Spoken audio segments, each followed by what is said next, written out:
Hey, Coach, I'm just curious, how did you approach the news with a short week to travel out to Rutgers? And what do you tell your guys as far as what's next? I mean, do you anticipate that this is it, or do you have to play it like, you know what, there still could be one more game? We just don't know because there's so many unknowns about what's after week 9 as far as bowl games and things go.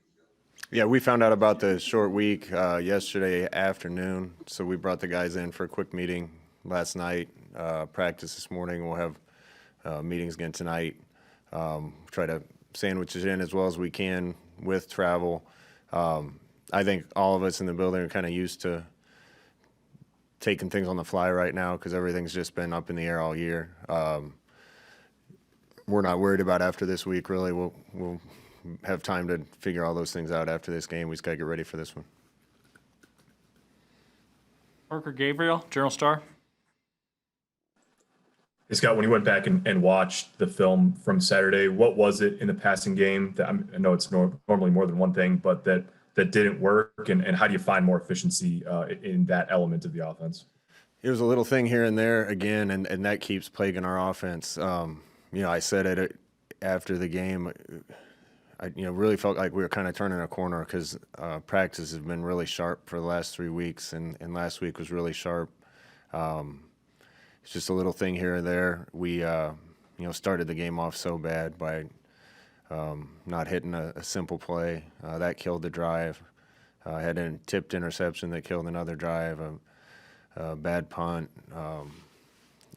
We didn't protect well enough, and we missed some open guys. We had some guys running open. I think the receivers are doing a lot better job this year of getting to spots and getting there fast and being where they're supposed to be. We got to protect a little better, and we got to make sure we don't miss them. Do you worry at all about confidence? Adrian had sort of stacked a couple of good weeks on, and then when the efficiency drops, I mean, he's been around the block, he's played a lot. Do you have to talk to him about that, or do you like where he's at, mentally at this point in the season? Did you say confidence? Yeah. I think that's a little bit with our whole offense, if I'm being honest. The guys need to trust it, believe it, and go make it happen. When you have success, that leads to confidence. Then confidence leads to more success, and that wheel needs to spin a little faster for us right now. Adrian had stacked 2 really good weeks together. He made some really good throws, especially when we gave him time to make those throws. Just some of the downfield things that we schemed up that were there and we didn't hit. A couple times there was a guy standing in his lap and he couldn't follow through. So it's just the continued improvement of consistency and execution. Ryan Christopherson.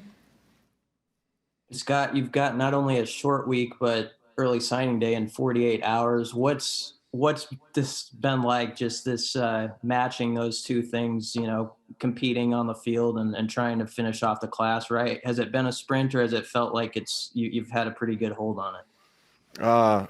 We're busy. We've been busy since March or April, really.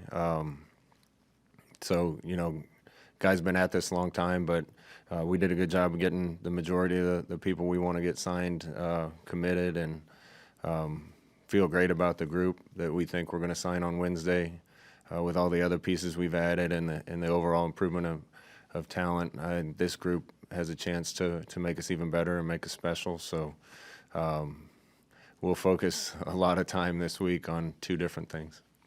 How much do you leave space open maybe in the class, knowing that there's a lot of transfers going on this year across the country and all that? Is that something you think about with the numbers game? Definitely. We factor that in. And we're starting to get the feeling inside the locker room and on the field and within the team that we want, without dissenters and without guys not being 100% bought in and all in. And so you got to be careful about who you bring in and add to that as it's getting close to where we want it to be.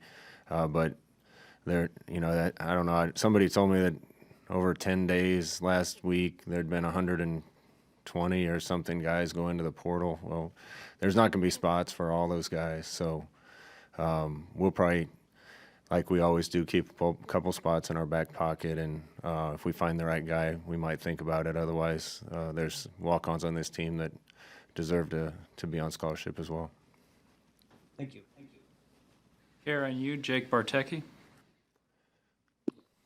Hey, Coach, like last week, you've said a lot in the past that you guys have had solid weeks of practice or your best week of practice. And I'm curious if you know of like a reason for the disconnect between a really solid, like a Tuesday or a Wednesday practice and the result on Saturday game day. No, the improvement of practice this year led to better play. That we played better, executed better at Iowa, played better, executed better at Purdue. Maybe, Jake, the way we started the game, when we're not a team confident enough yet, when we start the game, the way we started it, sometimes guys can maybe just look around and wait for somebody else to fix it or think, here we go again, mistakes. That being said, after our first quarter, we ended the first quarter second, we turned it on and scored on 2 straight drives and executed well.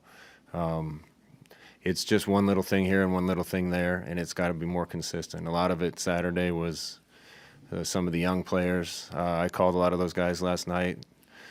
For young guys in the Big Ten, I think some of those guys are doing an exceptional job, but it's just not consistent enough yet, and that's what killed us Saturday.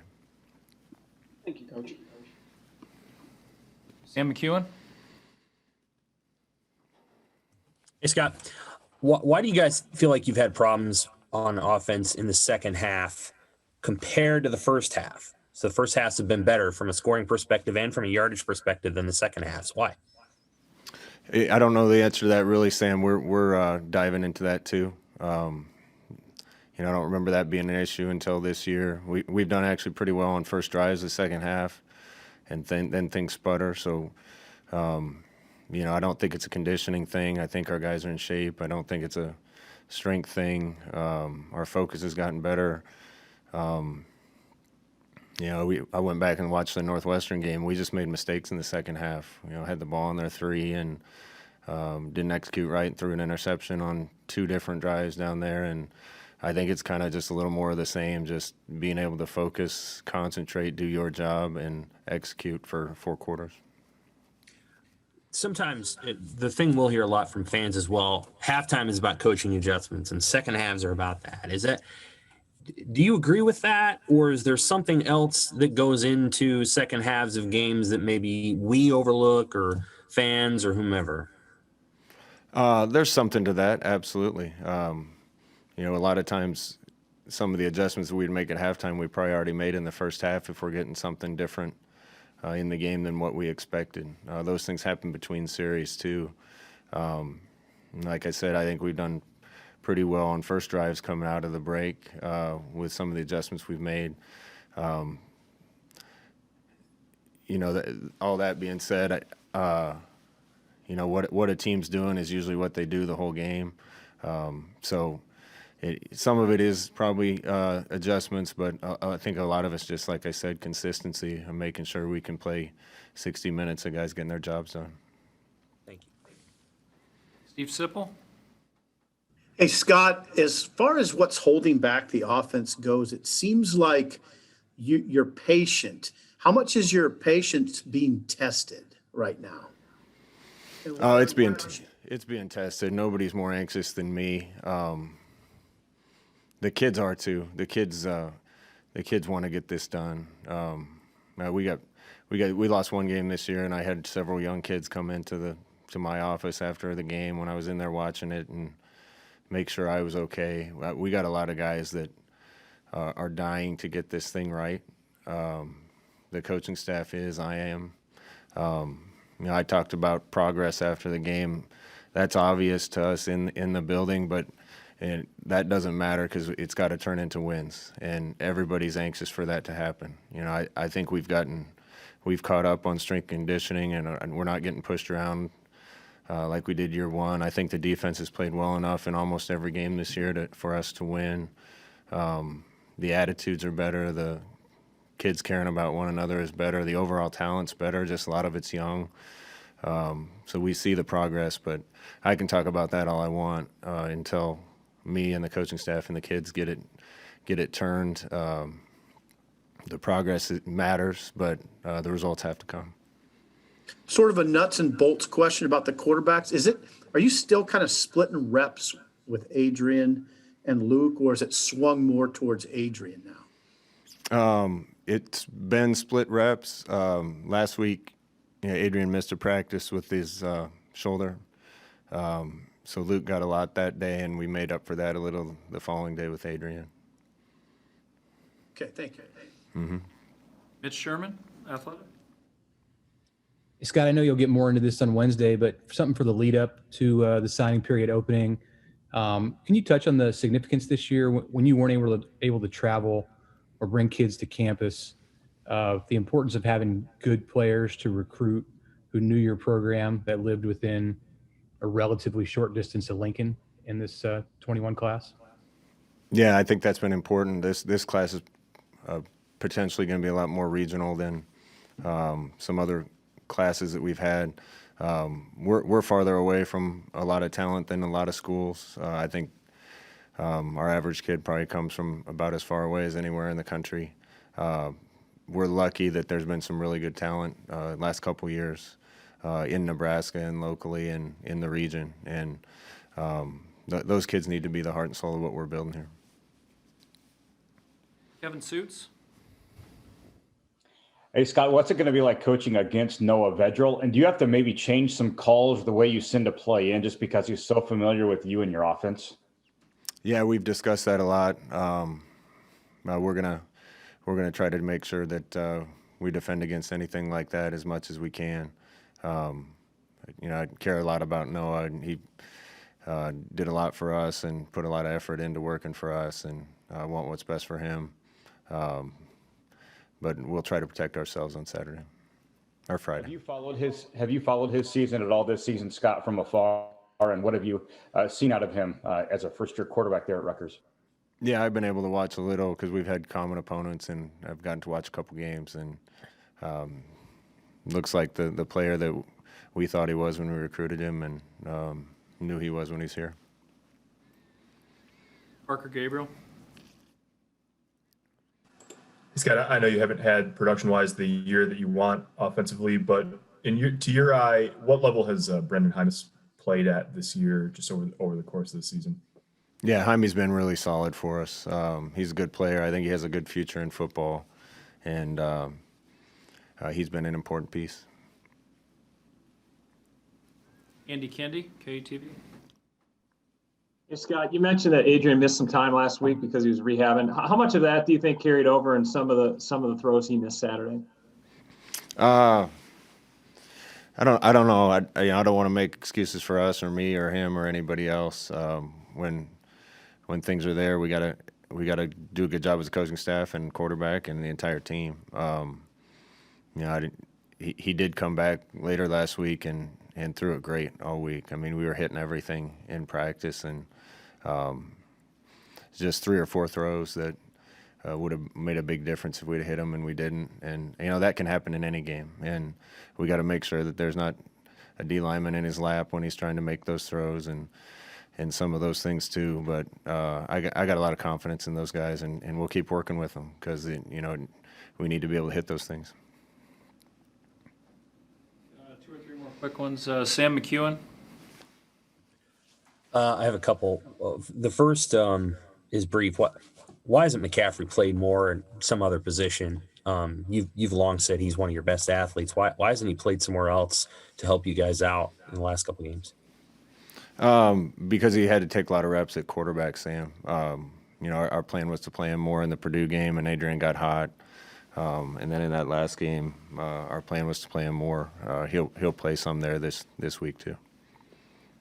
So was it just an issue of you want to play him more at quarterback and circumstances just haven't dictated as much? Is that kind of the long and short of it? Yeah, that's part of it. And, every rep we give him at running back or somewhere else, we're taking away from other guys that are trying to get ready at that position too. So, in certain games there's been packages for him where we're going to run certain plays with him. And that just gets a little heavy when you have a lot of packages with Wandale at running back or Wandale at receiver and Luke here and Luke there, and that slows down our rhythm a little bit too.